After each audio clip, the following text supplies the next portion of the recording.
6절, 7절 두 절을 보도록 하겠습니다. 그러므로 너희가 그리스도 예수를 주로 받았으니 그 안에서 행하되 그 안에 뿌리를 박으며 세움을 받아 교훈을 받은 대로 믿음에 굳게 서서 감사함을 넘치게 하라. 아멘. 오늘은 그리스도 예수 안에서 자유하라는 제목으로 같이 은혜를 나누겠습니다. 이 골로새는 소아시아의 도시로 바울이 에베소에서 전도하는 3년 동안 에바브라가 회심하여 복음을 전했던 곳입니다. 이 교회는 바울이 한 번도 가본 적이 없는 교회입니다.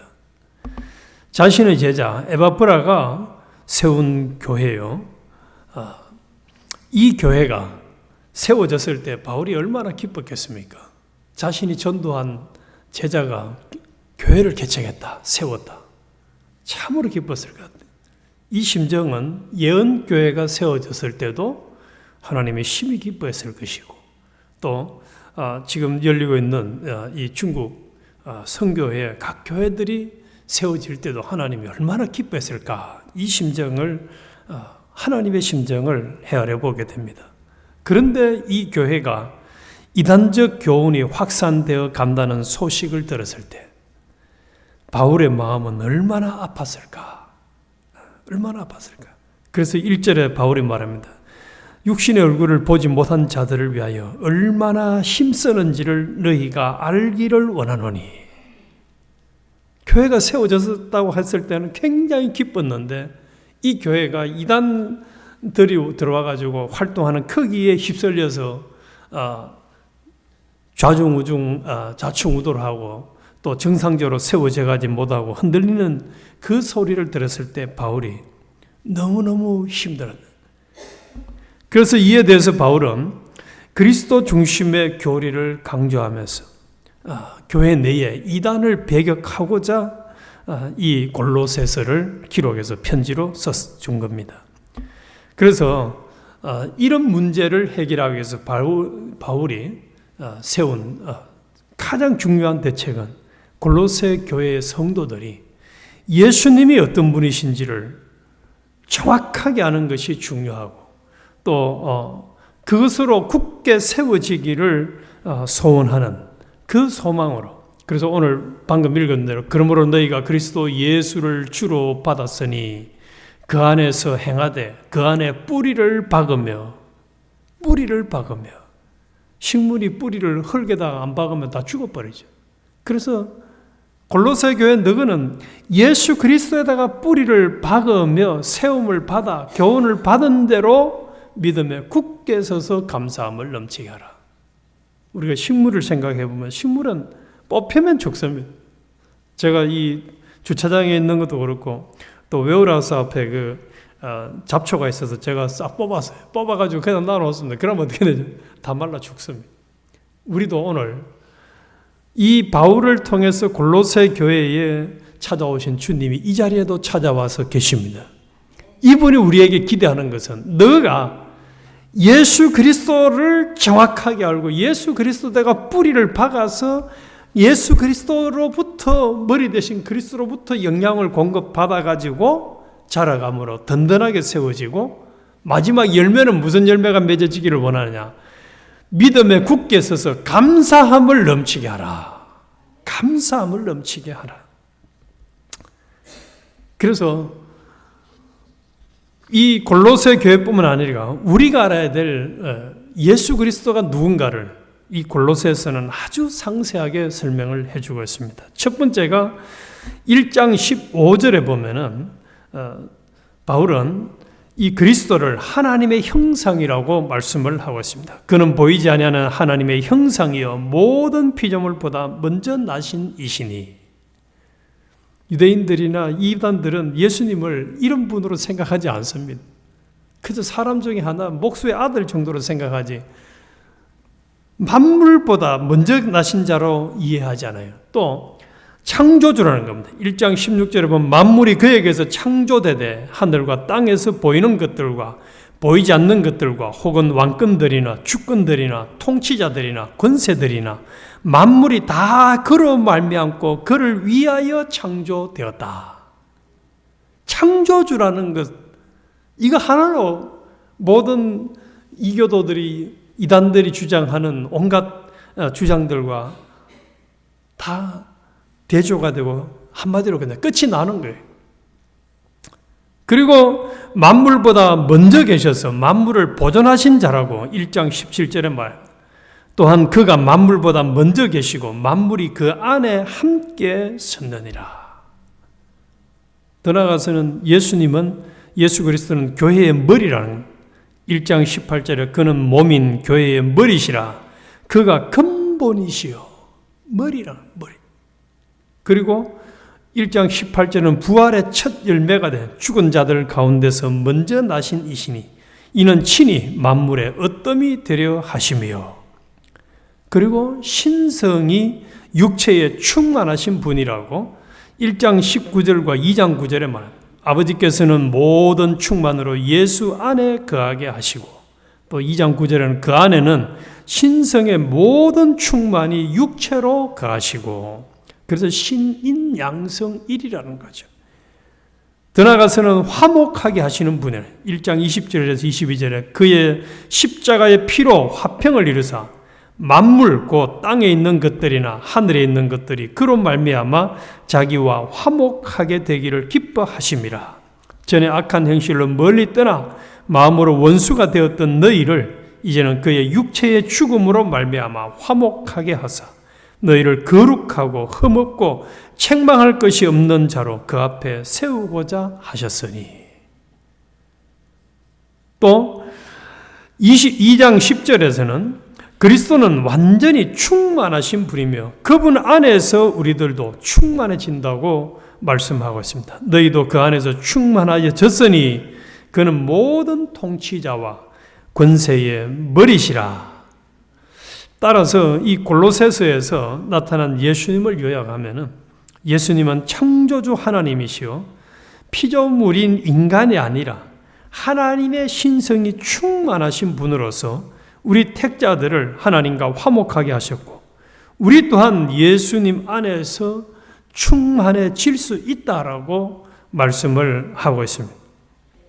그래서 이분은 우리의 구원이요 생명이요 삶의 근거이시며 힘이십니다. 우리가 살아갈 때 필요한 모든 것을 공급해 주는 머리가 되십니다. 그리고 책임져 주시는 분입니다. 이런 분으로 골로새 교회가 성도들이 알기를 원했던 거예요. 그래서 바울은 우리가 지난번에 나눴던 것처럼 빌립보서 3장 8절에는 것은 예수 그리스도를 아는 지식이 가장 고상하고 내가 그를 위하여 모든 것을 잃어버리고 배설물로 여기면 그리스도를 얻기 위함이라고 고백을 했죠. 우리도 이와 같은 깨달음으로 살아가는 사람이 되어야 어떤 엉뚱한 주장들을 하는 그런 유혹에, 마귀의 유혹, 협박, 꼬임에 안 넘어갈 수 있다는.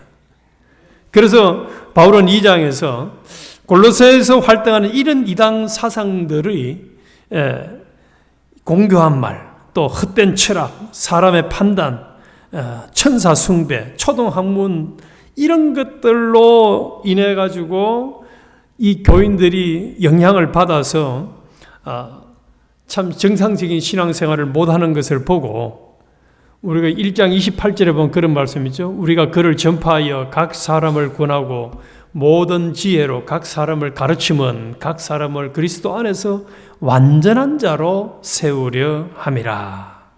그래서 이런 참 혼란스러운 상황에서 예수 그리스도를 바로 알아가지고 그들이 이제 완전한 자로 예수 그리스도의 장성한 분량에 이르기까지 자라가기를 바랐던 것입니다.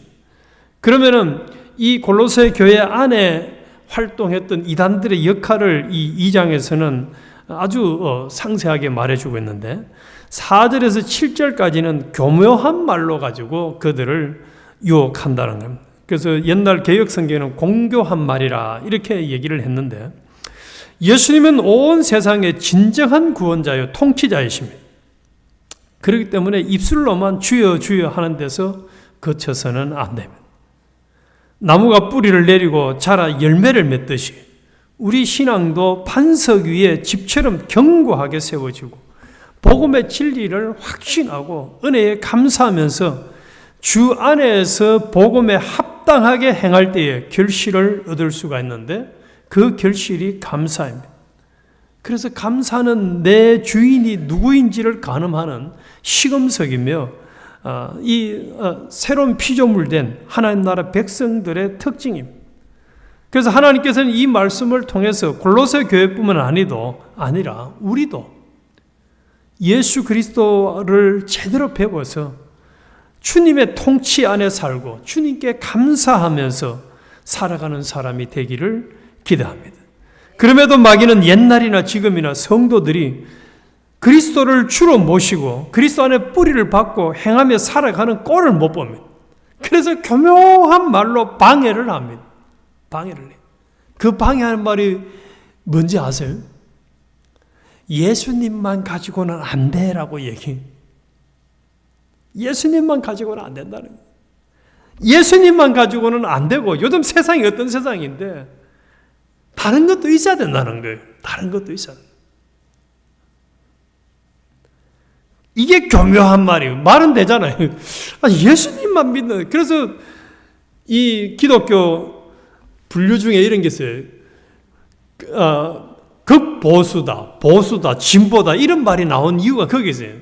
예수님만이면 단다. 성경대로 살아야 된다는 보수가 있는 반면에 그것만은 안 되라고 하는 것이 오늘날도 훨씬 더 많은 것 같아요.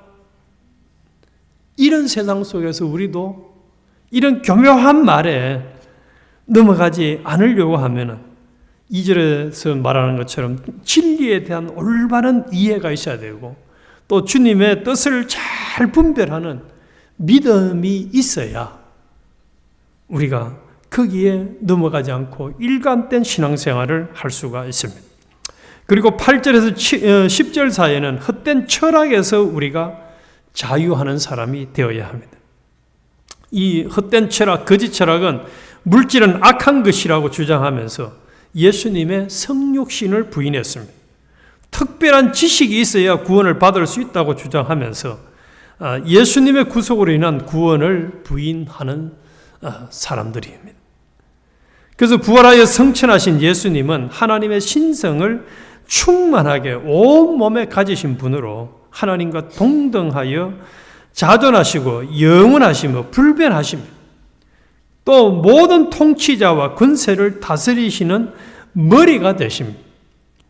그러니까 그리스도와 무관한 철학, 저 공한 속임수에 미혹되어서 포로가 된다면 얼마나 어리석은 일입니까?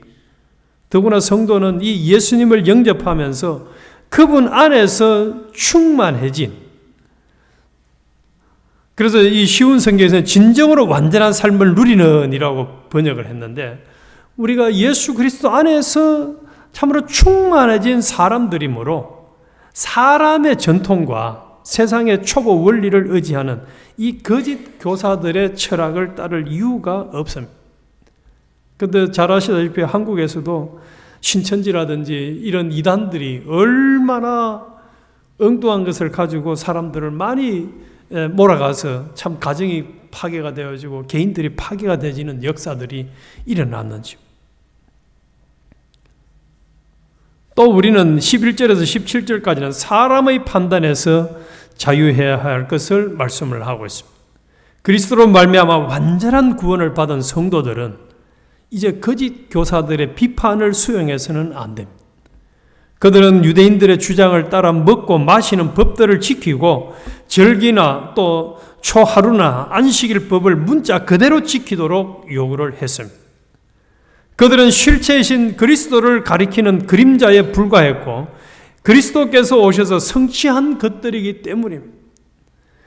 율법을 문자 그대로 지키는 것이 더는 경건의 표지나 비판의 기준이 되게 해서는 안 됩니다. 하나님 나라의 가치관으로 살지 않으면서 경건의 모양만 근사한 사람이 되지 않아야 합니다. 또 18절에 19절에는 천사 숭배에서 자유해야 할 것을 말씀. 거짓 교사들은 천사들의 겸손한 모습과 천사들이 하나님을 예배하는 장면을 환상 중에 보았다고 주장했는 것으로 보입니다. 그것이 정말 은혜의 경험이라면 우월의식에 사로잡혀 다른 사람을 정죄하지 않고 이사야처럼 자신의 부정함을 한탄했어야 마땅합니다. 교만하여 자신을 보지 못하고 머리신 그리스도를 붙들지 않고 자기 경험만을 절대화하는 사람들의 비난에 우리는 휩쓸리지 말아야 돼요.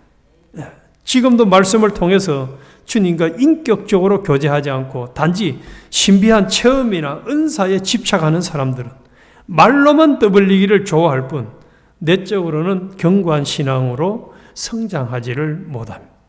마지막으로 20절에서 23절에는 초등학문, 금욕주의에 휩쓸리서는 안 될 것을 말씀합니다.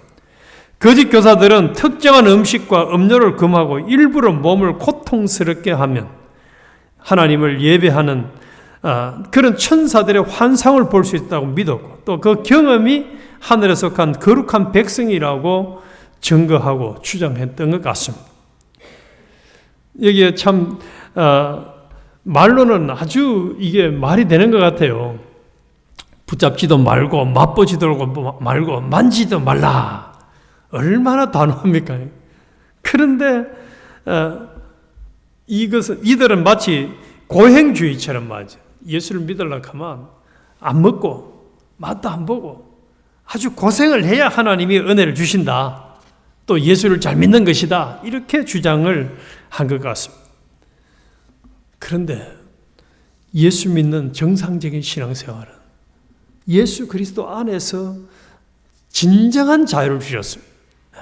다시는 종의 멍에를 매지 말라고 한 대로 음식 문제나 모든 데서 그리스도 안에서 완전한 자유를 주셨고 그 자유를 누리기를 원하십니다. 그래서 오늘날도 교묘한 말과 또 헛된 철학, 사람의 판단, 천사숭배, 초등학문, 금욕주의와 같은 이런 이단 사상들로부터 우리는 완전히 자유를 해야 합니다. 예수 그리스도는 하나님의 형상이요 창조주이시며 만물보다 먼저 계셔서 만물을 보존하시는 자시요 교회의 머리가 되시며 부활의 첫 열매로서 지금도 우리를 책임지고 우리의 구원을 인도하고 계십니다. 그래서 우리는 이분을 잘 알기 위해서 사도 바울처럼 올인을 해야 되겠고 또 이분을 알고 믿음으로 그 6절에서 말씀한 것처럼 예수 그리스도를 주로 모시고 살고 그 안에 뿌리를 박아서 우리가 매 순간 살아감으로 우리의 인격이 그리스도와 같은 인격으로 점점 성화되어져 가고 그래서 우리의 나타나는 모습은 감사가 충만한 삶. 이 삶을 살아가면은 우리 하나님께서 얼마나 기뻐하시겠습니까? 얼마나 기뻐하시겠습니까? 그래서 오늘은 우리 기도를 하십시오. 저는 이 말씀을 준비하면서 진짜 기도가 되더라고요. 우리 예언교회 성도를 바라보는 하나님의 심정이 바울이 골로새 교회를 보는 것처럼 저 교회가 지금 문제가 너무 심각해. 예수 그리스도를 바로 알아야 되는데 예수 그리스도의 뿌리를 박아야 되는데 하는 이런 답답한 심정으로 보게 된다면 이게 얼마나 큰일입니까? 또 지금 한국에서 열리고 있는 이 중국 선교회 그 중국의 각 지교회들마다 하나님이 세운 교회들을 바라보는 하나님의 심정이 저 교회가 흔들리면 안 되는데 저 이단 사상에 저 그 엉터리 사상에 넘어가네 지금 예수 그리스도를 바로 알아가지고 뿌리가 든든히 내리셔서 참으로 예수님의 참 제자로 세워지는 역사가 일어나야 되는데 하는 이 하나님의 심정을 우리가 정확하게 깨닫고 우리에게 적용을 시켜서 우리는 이제 굳건한 믿음으로 세워져가는 우리 모두가 되어야 하겠습니다. 하나님 아버지, 참 이 세상은 너무 혼란스럽습니다.